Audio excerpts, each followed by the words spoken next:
Assalamualaikum warahmatullahi wabarakatuh. Innal hamdalillah nahmaduhu wa nasta'inuhu wa nastaghfiruh wa na'udzu billahi min shururi anfusina wa min sayyiati a'malina. Man yahdihillahu fala mudilla lahu wa man yudlil fala hadiya lahu. Asyhadu an la ilaha illallah wahdahu la syarika lahu wa asyhadu anna Muhammadan abduhu wa rasuluhu la nabiyya wa la rasula ba'dahu. Allahumma shalli wa sallim wa barik ala nabiyyina Muhammad wa ala alihi wa ashabihi ajma'in. A'udzu billahi minasy syaithanir rajim. Ya ayyuhalladzina amanu taqullaha haqqa tuqatih wa la tamutunna illa wa antum muslimun. Qul ishrah li sadri wa yassir li amri wahlul 'uqdatam min lisani yafqahu qawli. Allahumma 'allimna ma yanfa'una wanfa'na bima 'allamtana wa zidna 'ilma. Amma ba'du, alhamdulillah wa rahmatullah. Puji syukur kepada Allah Azza wa Jalla atas limpahan nikmat yang Allah Azza wa Jalla berikan kepada kita semua. Malam hari ini kita kembali bisa berkumpul dalam kita mengingatkan kepada diri. Semoga niat kita Allah Subhanahu wa Ta'ala dapat sempurna. Salawat dan salam semoga kepada Rasulullah kepada kita dan kepada Muhammad sallallahu alaihi wasallam. Keluarga, sahabat, hadirin dan hadirin yang sudah bergabung di istiqomah hingga akhir Islam sampai hari ini. Alhamdulillah, Bapak Ibu yang semoga senantiasa dirahmati oleh Allah Subhanahu wa Ta'ala. Kita insyaallah akan melanjutkan kajian kita pada buku yang pertama kita sudah membahas tentang bagaimana Rasulullah Sallallahu Alaihi Wasallam maka kita masuk pada bab selanjutnya, bab safarat nafsi, bab tentang murahnya hati, bab tentang murahnya jiwa, kemudahan hati. An Abi Hurairah dari Abu Hurairah radhiyallahu anhu an Nabi dari Nabi sallallahu alaihi wasallam qala Nabi Muhammad sallallahu alaihi wasallam bersabda, laisa minna an tasfaqullah, tidaklah dikatakan sebagai orang yang kaya ketika dia memiliki banyak harta. Tidaklah seseorang itu laisa minna, tidaklah kaya an tasfaqullah, itu dipandang dari banyaknya harta. Walakin menerima tetapi kaya itu adalah dengan nafsi, kaya jiwa. Ini sabda Nabi Sallallahu Alaihi Wasallam yang mengajarkan dan memberikan pelajaran kepada kita bahwa hakikat kekayaan yang kemudian ditinggal dari sisi agama Islam itu adalah kekayaan yang berupa kaya jiwa, kaya hati, kaya jiwa.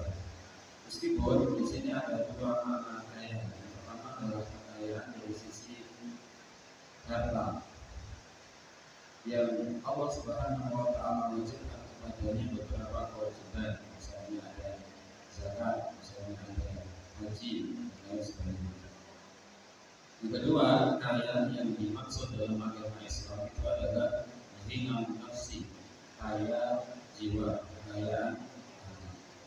Ini pelajaran yang diajarkan oleh Rasul Sallallahu Alaihi Wasallam kepada kita tentang bagaimana kekayaan yang sesungguhnya, yaitu seseorang yang kemudian memiliki kekayaan ini.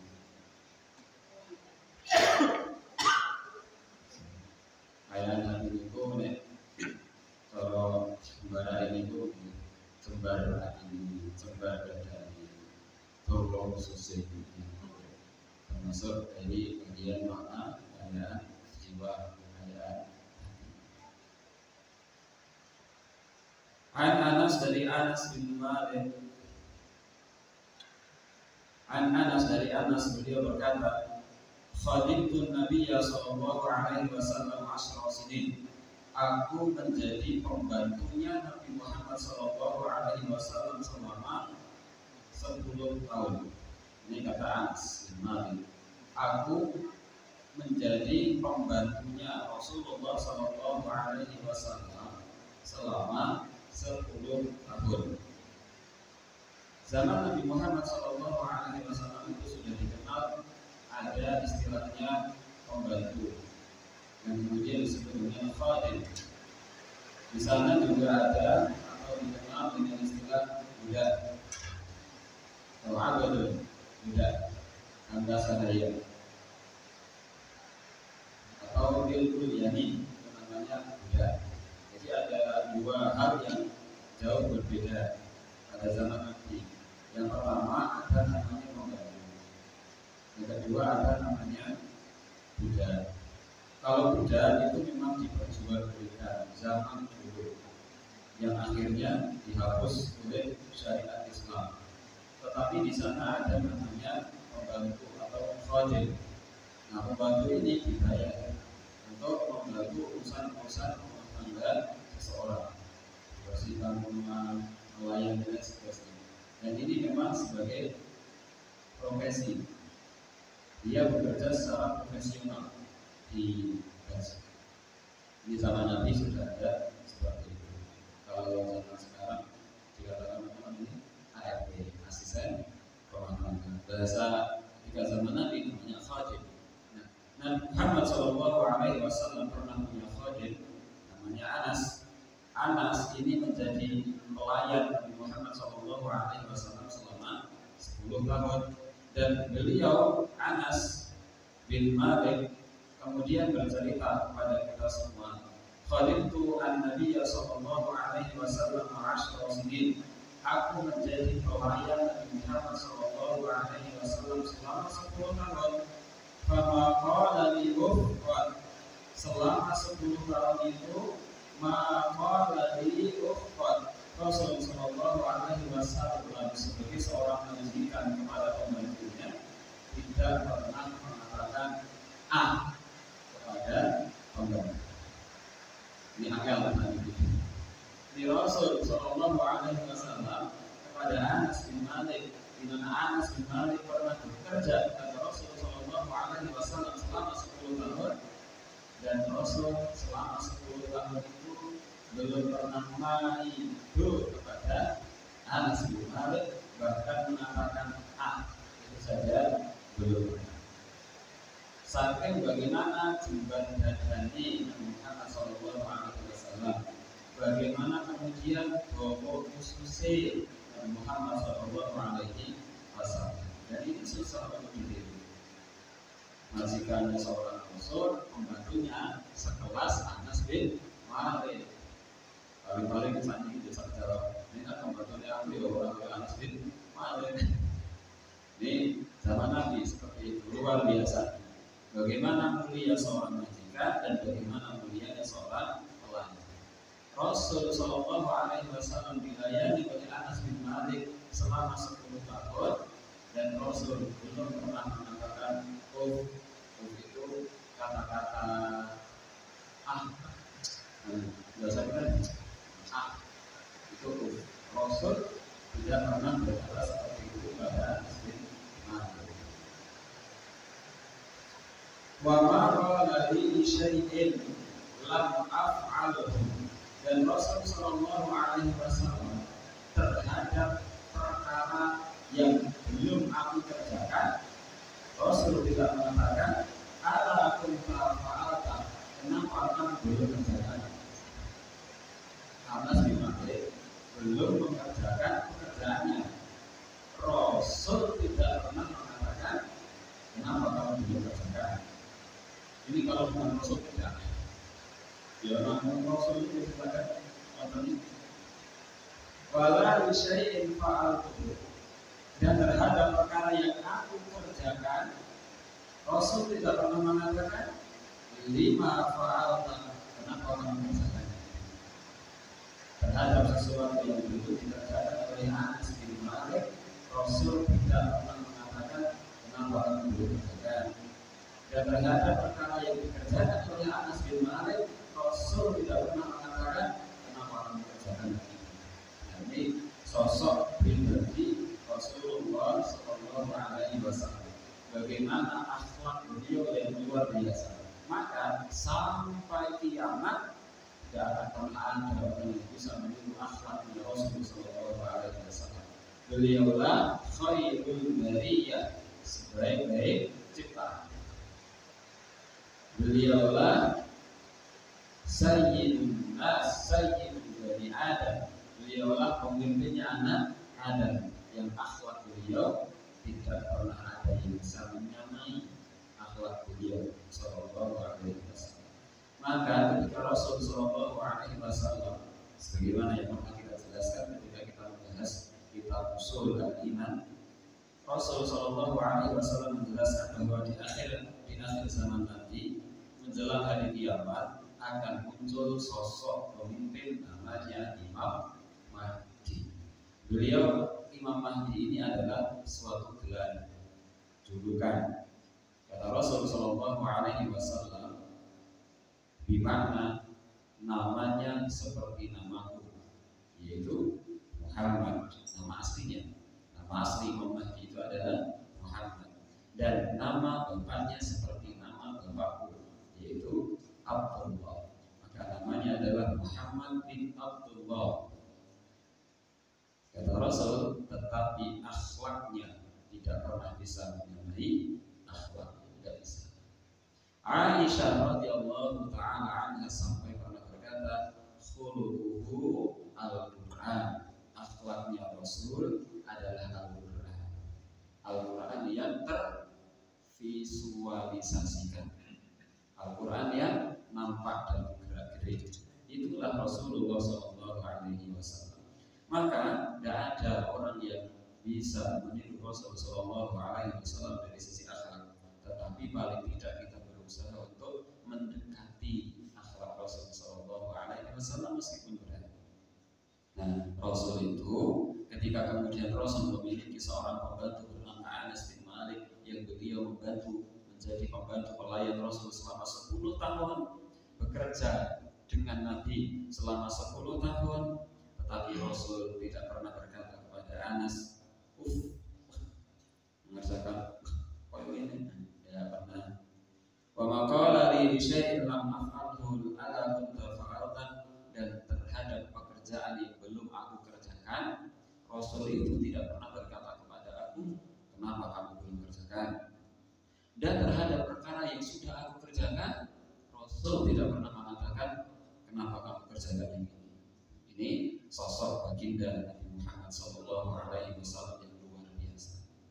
Tidak ada pemimpin dunia yang seperti itu, tidak ada.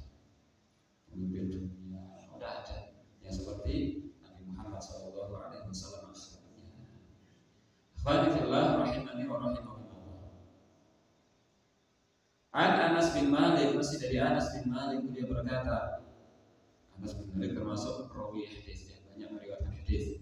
Kenapa? Tadi karena Anas bin Malik menjadi pelayan Nabi selama 10 tahun. Banyak kejadian-kejadian pada diri Nabi yang itu Anas melihatnya secara langsung karena membersamai Nabi Sallallahu Alaihi Wasallam.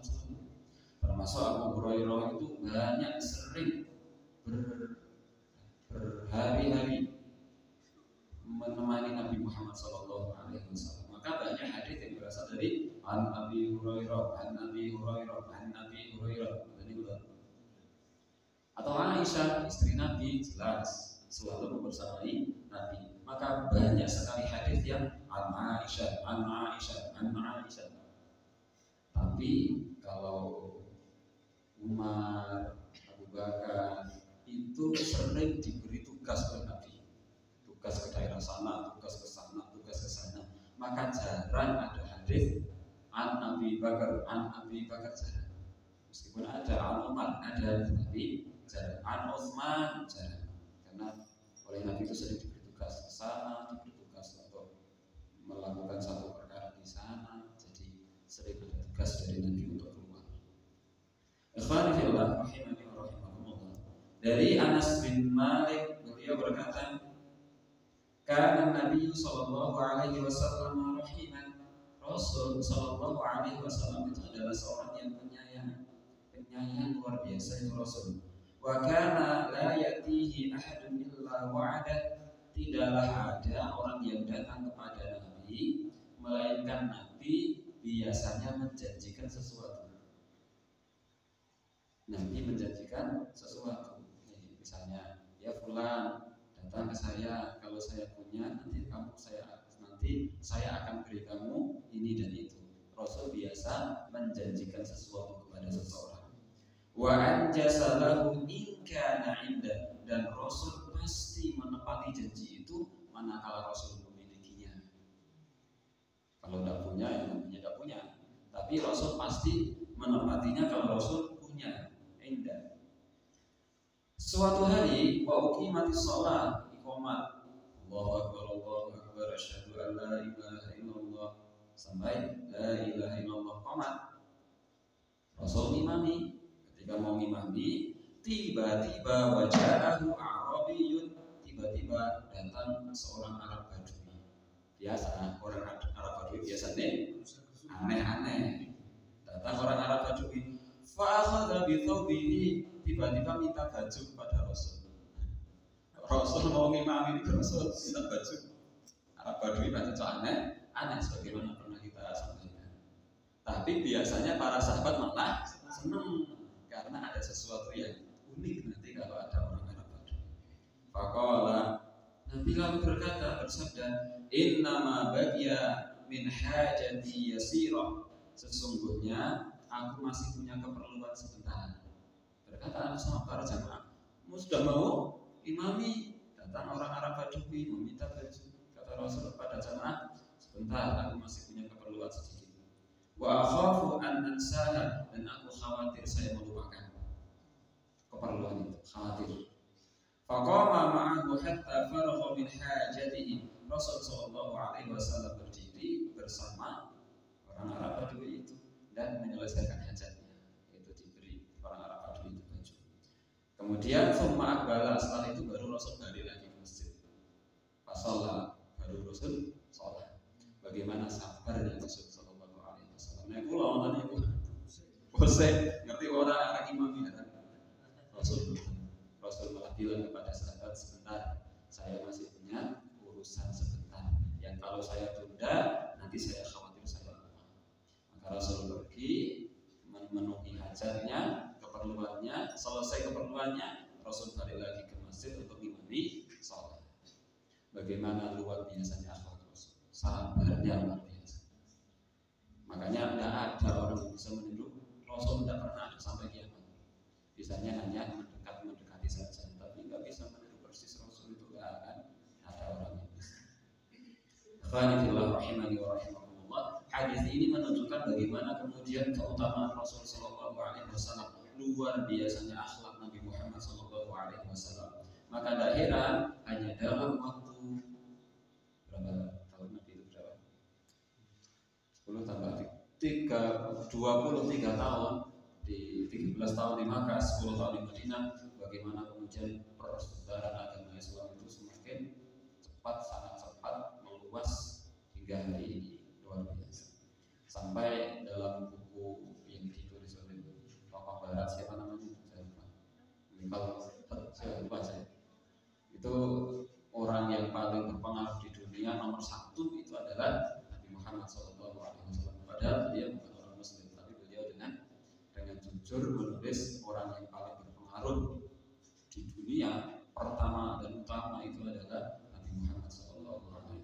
Bukan Plato, bukan Aristoteles, bukan Lenin, bukan Marx, bukan Putin, bukan. Ternyata yang pertama paling utama itu adalah Nabi Muhammad SAW. Itu secara jujur. Hadis ini juga menjelaskan kepada kita bolehnya antara iqomah dan sholat ada jeda. kebutuhan, tapi kalau nggak ada kebutuhan nggak boleh makruh. Sudah Allahu Akbar, asyhadu an la ilaha illallah sampai la ilaha illallah. Saya ngombe saya ngombe terus baru kemudian ada 5 menit baru komat, tidak boleh. Kalau tidak ada hajat. Boleh ada jeda antara iqamah dengan sholat kalau memang ada keperluan, ada hajat, ada kebutuhan, ada sesuatu yang mengharuskan, ada jeda. Ini boleh. Hadis ini menjelaskan akan hal tersebut. Ikhwani fillah rahimani wa rahimakumullah. Selanjutnya tentang hadis masih tentang kemurahan hati.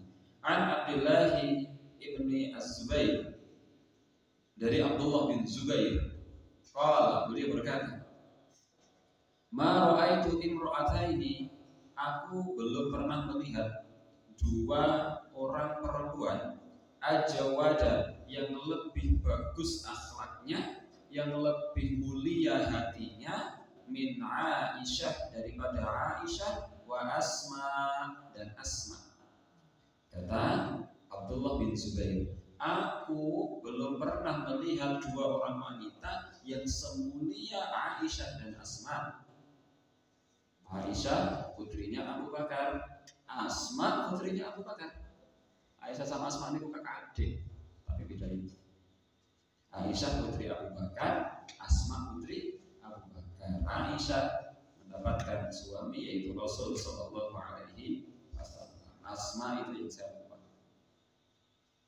Asma itu dapat suami saya lupa. Ini dua-duanya putrinya Abu Bakar radhiyallahu anhu. Bagaimana sosok Abu Bakar yang bisa mendidik anaknya sampai seperti ini.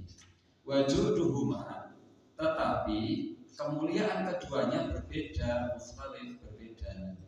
Dua-duanya sangat mulia, tapi sisi kemuliaan itu berbeda. Amma Aisyah, adapun Aisyah, fakanat tajma'u syai'a ila syai'i, sering mengumpulkan barang-barang, sering mengumpulkan benda-benda, sering mengumpulkan makanan-makanan. Hatta idza kana ijtama'a indaha, hingga ketika barang-barang itu, makanan-makanan itu, properti-properti itu telah terkumpul, qassam, maka dibagi-bagi oleh Aisyah. Kumpulkan barang, kumpulkan makanan, kumpulkan sesuatu. Kalau sudah terkumpul bukan untuk dirinya, tapi malah dibagi-bagi sama Aisyah. Ini kemuliaan Aisyah menurut Abdullah bin Zubair. Wa amma adapun Asma, fakanat la tamsik syai'an li ghad. Kalau Asma tidak pernah menahan sesuatu sampai besok. Punya sesuatu langsung diberi. Sampai besok apa itu enggak dipikir sama Asma. Ini bagaimana mulianya Asma dan Aisyah. Kedua-duanya mulia tapi mulianya berbeda. Kalau Aisyah kumpulkan dulu, kumpul banyak, bagi. Kalau Asma enggak, ada sesuatu langsung kasih, hingga besok itu ada apa belum tahu Asma. Pokoknya bagi. Ini didikan dari Abu Bakar radhiyallahu taala anhu. Ayahnya pun juga luar biasa. Abu Bakar itu orang yang kemudian paling mulia di sisi Nabi Muhammad SAW dan paling dermawan di sisi Nabi SAW. Sampai Umar bin Khattab itu merasa iri akan kedermawanan Abu Bakar radhiyallahu anhu, tapi iri yang baik, namanya ghibthah. Ghibthah itu iri yang baik, iri pada sesuatu yang baik. Sampai suatu ketika Umar bin Khattab mengambil separuh hartanya, dibagi dua hartanya, separuh dibawa ke Rasul. Wahai Rasul, saya sedekah untuk agama Islam. Berapa? Separuh harta saya ini. Saya yakin hari ini saya bisa mengalahkan Abu Bakar. Tiba-tiba Abu Bakar datang membawa barang. Wahai Rasul, saya sedekahkan ini semua di jalan Allah. Kata Rasul Sallallahu Alaihi Wasallam, kurang lebih, engkau berikan apa? Wahai Rasul, saya berikan semua harta saya. Apa yang kamu tinggalkan? Aku meninggalkan untuk keluargaku Allah dan Rasulnya. Waktu nonton itu Wah, pikir saya. Ini Abu Bakar radhiyallahu taala anha. Jadi sosok yang luar biasa. Ternyata dua putri beliau juga luar biasa, yaitu Aisyah dan Asma. Dan diakui kemuliaan itu oleh Abdullah bin Zubair.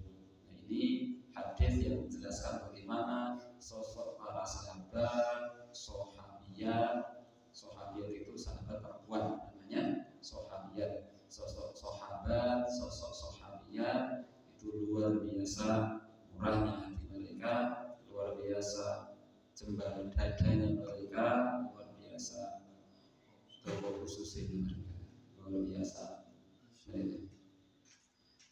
Makanya pantas kalau Nabi Muhammad SAW pernah bersabda, khairu ummati qarni, baik umat itu adalah generasi aku.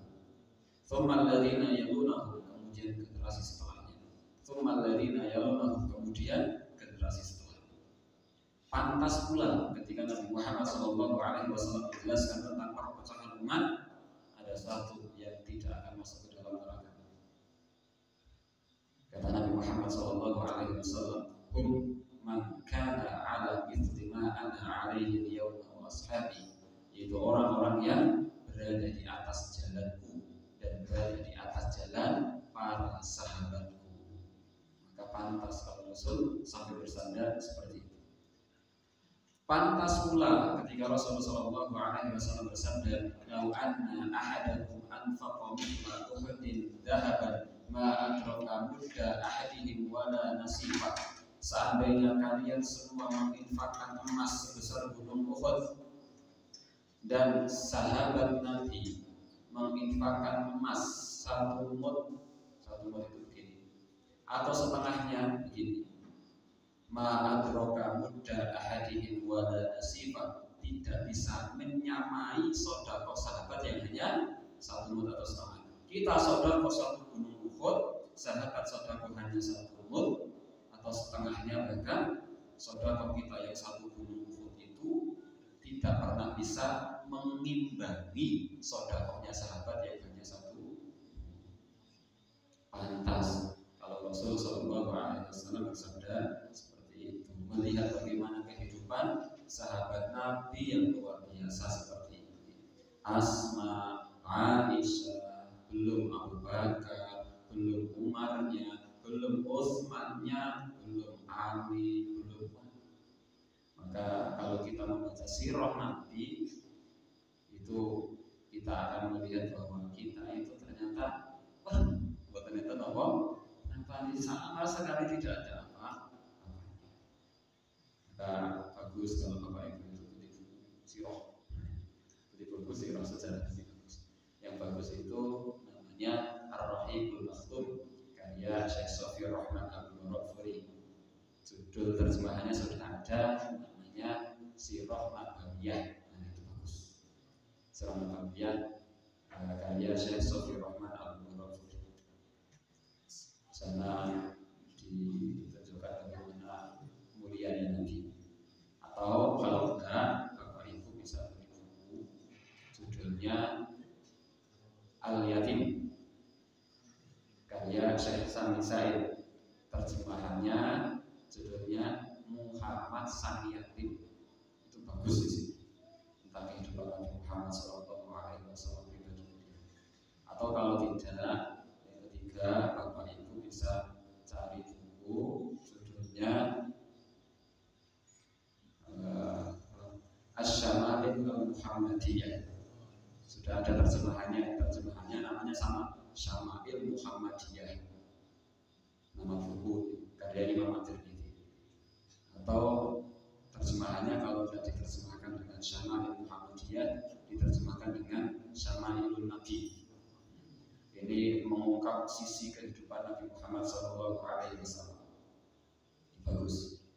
Saya sudah baca semuanya dan luar biasa. Ada lagi tapi saya belum baca, tapi sepertinya bagus. Sepertinya. Soalnya dari judulnya bagus, tapi saya belum baca. Nama bukunya Sehari Bersama Nabi. Tapi saya belum baca. Soalnya ini judulnya kayaknya bagus, tapi saya belum pernah baca. Belum punya. Ini bagus melihat bagaimana pribadi Nabi, bagaimana sahabat-sahabat Nabi, kehidupan dan perjuangan Nabi Muhammad SAW. Ikhwani fillah rahimani wa rahimakumullah. Kemudian yang selanjutnya babus syuhi, bab tentang sifat pelit, kikir. An Abi Hurairah, dari Abu Hurairah radhiyallahu anhu qala, beliau berkata, qala Rasulullah sallallahu alaihi wasallam, Rasul bersabda, la yastami'u ghubarun fi sabilillah, tidaklah bisa berkumpul, tidak akan pernah bisa berkumpul. Apa yang tidak akan bisa berkumpul? Ghubarun fi sabilillah, debu-debu di jalan Allah.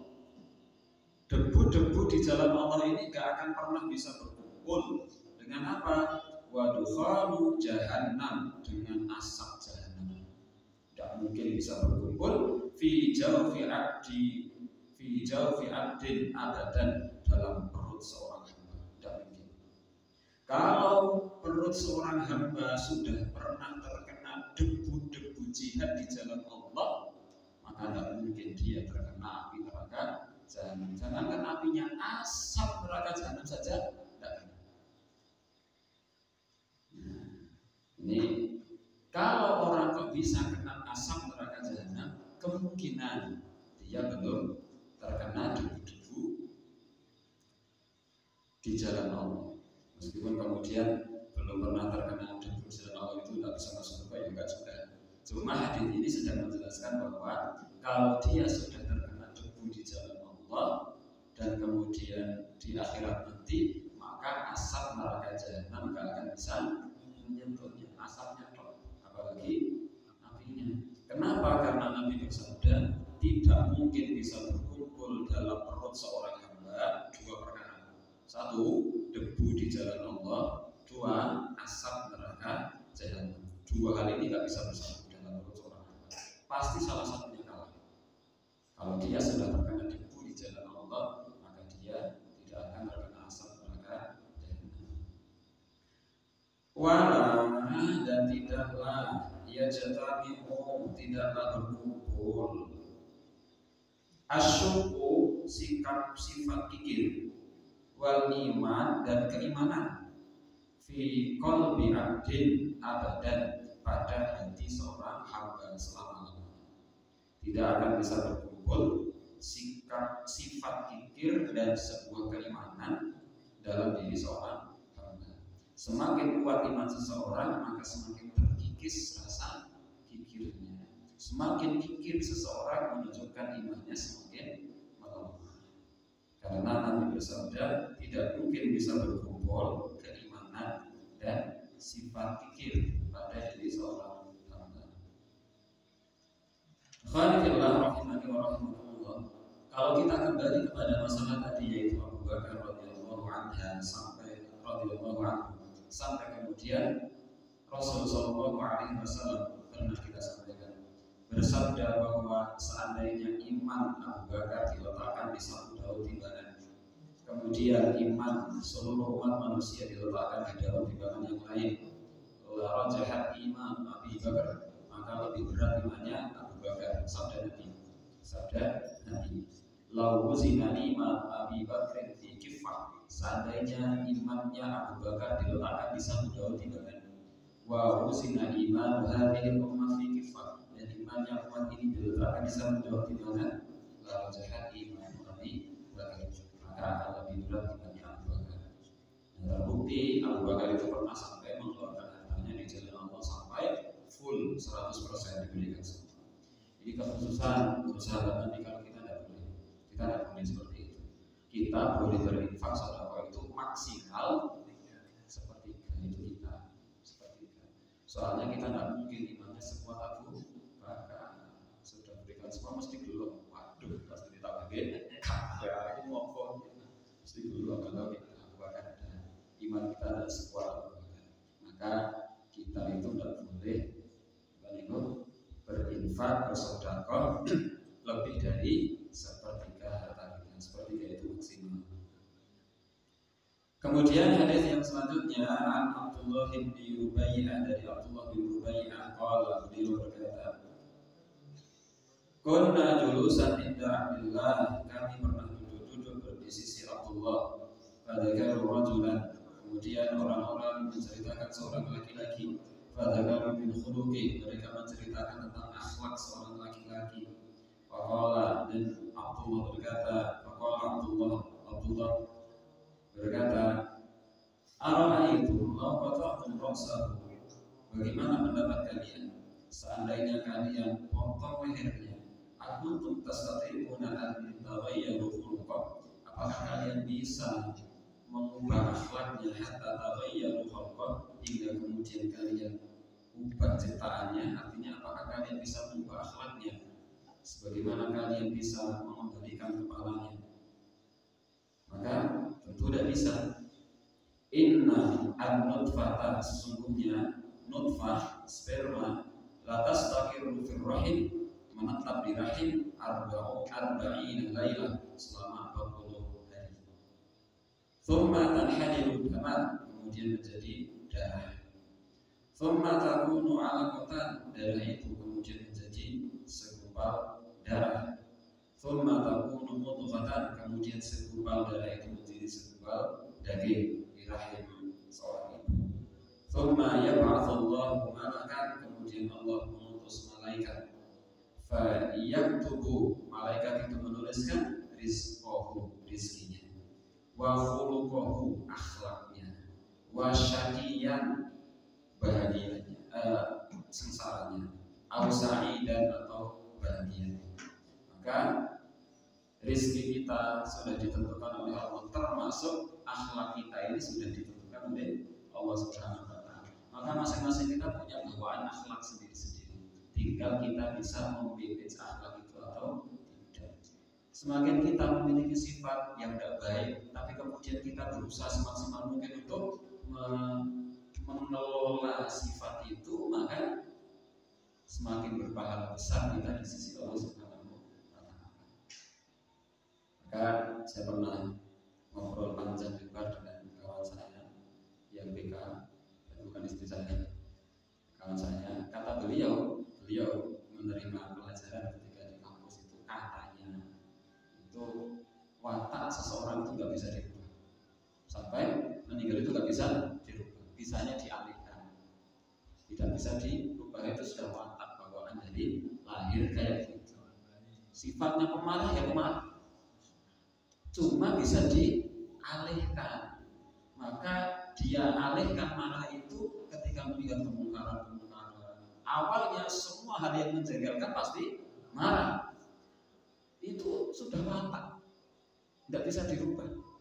Bisanya adalah dia alihkan kemarahan itu, sehingga dia kontrol amarah itu dalam perkara-perkara yang tidak semestinya marah. Dia hanya bisa mengkontrol. Kalau ada sesuatu pasti bawaannya arek jengkel, maka dia berjuang untuk menahannya. Nah, perjuangan menahannya itu yang kemudian mendapatkan pahala di sisi Allah Subhanahu wa Ta'ala, dan dia alihkan marah-marahnya ini kepada perbuatan, kepada sesuatu yang baik. Misalnya ketika melihat kemungkaran, melihat sesuatu yang tidak baik, dia memarahi orang, dia tidak menyemeni orang pada sesuatu yang buruk-buruk. Nah, bisanya dialihkan. Nah, ini maka di sini dikatakan fa yaktubu rizqahu, rizkinya dicatat. Khuluquhu, akhlaknya sudah dicatat. Dia pemaaf, dia pemarah, dia pelit, dia murah hati, itu sudah dicatat. Cuma kemudian kita berusaha untuk berjalan pada rel syariat agama Islam. Kalau dasarnya pelit, bagaimana dia berusaha untuk menjadikan dia tidak pelit, tapi pasti dalam hatinya ada rasa iman, ada rasa malu. Kalau dikeluarkan juru aku priye, itu rasa dalam hati, maka dia malu. Seperti tadi marah, kalau ada sesuatu sedikit saja marah. Ada orang yang anggap diunek-unek itu kok soalan biasa ada, tapi ada orang yang sedikit saja diunek-unek langsung marah, itu sudah bawaan. Maka yang bisa dilakukan adalah menahan kemunculan itu tidak bisa dicegah, memang asal muncul. Cepat-cepat muncul. Ibarat ada orang yang penyedih dan ada orang yang tegar. Ada orang diberi kabar duka sedikit saja, misalnya pulpennya hilang, kucingnya mati, ini langsung wah, sedih luar biasa. Ini nggak bisa dicegah namanya sedih. Bagaimana ibu-ibu cara mencegah untuk tidak nangis? Angel, itu memang sudah muncul sendiri. Tetapi yang bisa dilakukan adalah mengontrol. Tapi bahwa perasaan itu muncul dari diri sendiri, nah, itu sudah mata, sudah tabiat, sudah khuluq. Nah, ikhwani fillah rahimani wa rahimakumullah. Nah, Rasulullah sallallahu alaihi wasallam dari Abdullah bin Rubaiyah, dia berkata bahwa sesungguhnya ketika manusia itu ada di dalam perut ibunya, setelah menjadi segumpal daging, maka akan ditetapkan rizkinya, akan ditetapkan akhlaknya seperti apa, akan ditetapkan bahagia dan semangatnya seperti apa. Alhamdulillah, rahimani wa rahimakumullah. Insyaallah kita lanjutkan setelah Isya barang satu hadis atau dua hadis. Aku lupa lihat